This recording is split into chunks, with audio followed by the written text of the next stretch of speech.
Big టీవీకి Gaddar special interview ఇచ్చారు. ఆ ఇంటర్వ్యూని ఇప్పుడు చూద్దాం.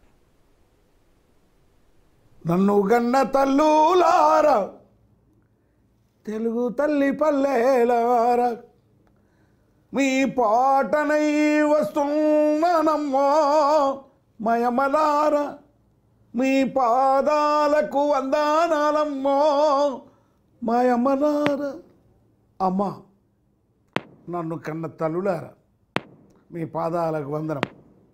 బిగ్ న్యూస్కు వందనం. భారతమాత రాజ్యాంగం అభాగ్యుల ఆయుధం, 7 తరాల త్యాగం, జ్ఞానయుద్ధముల గ్రంథం, శాస్త్రం వేదం. ప్రత్యేక తెలంగాణ ఉద్యమం వచ్చినప్పుడు మీరు సాక్ష్యం.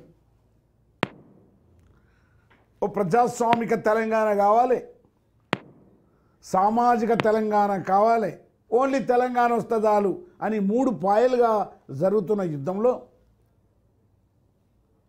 ఒక దశకు వచ్చిన తర్వాత పార్లమెంట్లో బిల్లు పెట్టాలనే మొట్టమొదటిసారి విప్లవోద్యమం ఇచ్చిన పిలుపును ప్రజలకు తీసుకెళ్ళింది నేను. ఆ రోజు చాలా ఇంటర్వ్యూలలో ఇదే ప్రశ్న అడిగారు. ఓ బ్యాలెట్ గద్దర్ వచ్చేసిండు ఎన్నికలకు అని. అప్పుడు కూడా అదే చెప్పాను. నా మాతృ సంస్థ నుంచి 2 అడుగులు వెనుకకు వచ్చాను. అబోటర్ని కాదు, ఉరికిపోవడం కాదు.